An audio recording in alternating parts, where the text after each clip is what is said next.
Welcome back to the We're Open podcast. Today we are unpacking OSFR. Let's get started.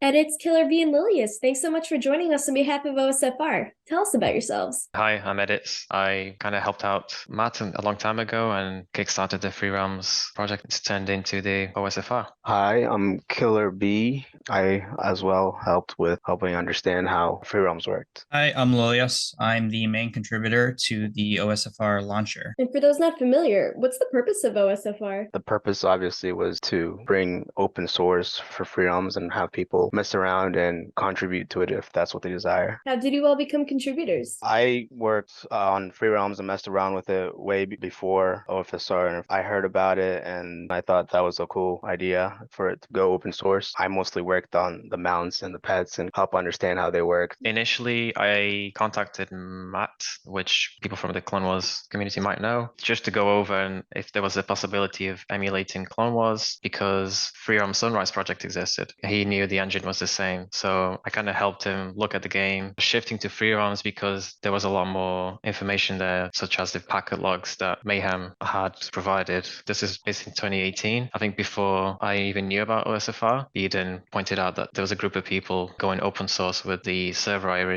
initially worked on. And you never played Free Realms? Yeah, so this is pretty much my hobby, which is reverse engineering MMO games, various genres. When I looked at Clone Wars, there was a lot of information in the files in the client. It seemed like a good challenge. I ended up joining OSFR once I found the repository on GitHub. I realized the instructions on installing it were very difficult for some people. I like to make things automated. I like to make things easier for other people. So I started to develop a launcher and had that done over a weekend. And I've been maintaining that ever since and also helping with support questions in regards to that. The launcher has been a huge help. There are a lot of OSFR contributors. Do you want to highlight any? Jake, he initially worked on the multiplayer, which kind of kicked off a lot of people joining and seeing that you could play with their friends. Hero worked on the inventory system, so basically equipping all of the items, clothes. Grogsy as well, he worked on the mount, the pet system, a little bit in the inventory system. She's very knowledgeable about the game. There's definitely a lot of people to thank.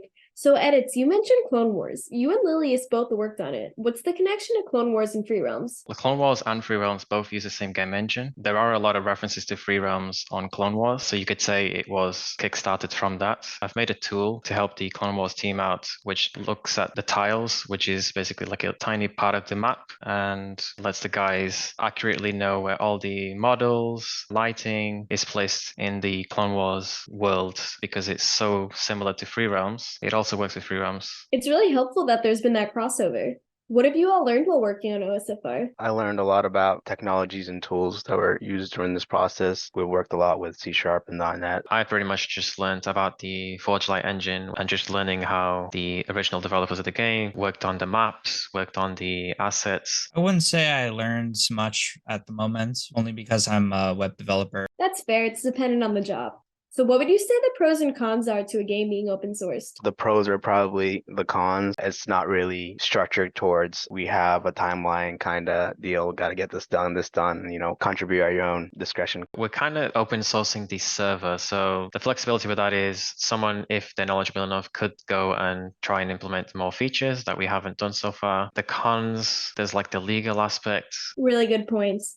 So while you have a strong player base, what would you say to those who are afraid to download it? That is a fair stance because we're like such a small group of developers and we're individuals. We can't safely produce the executable where people can run it like businesses do. If someone has like an antivirus or even the modern browsers will flag the files which we provide as either viruses or unwanted software. But at the end of the day, there's nothing harmful with the server or the launcher. I think it really comes down to it being open source to where that transparency is actually available. Right, you're able to look up the changes. Do you find OSFR conflicting with Free Realm Sunrise? I don't personally know much about the Free Realms Sunrise project. It depends on how the community sees it. If it ends up being where Free Realms Sunrise has features that OSFR doesn't and people aren't happy with that, and it can be the same vice versa. So it's its own project. We're developing it as we have free time, not really promising anything. Yeah, there's no pressure or expectation contributions for OSFR. Still, do you think you'll try or play Free Roam Sunrise? I suppose if it comes out, yeah. Yeah, I've been following it for a very long time. I'd love to play when there's a dedicated server with a lot of people playing. Well, until then, there's open source. What plans do you see for OSFR? The biggest thing I'm working on is a new server. The main reason is so it's easier to implement features like an inventory system, mount, and a pet system. What I'm working on is a one-click web-based launcher so that there's no downloading needed. That'd be great to see. And what's the best way to get updates on OSFR? Either the Discord group or the GitHub project.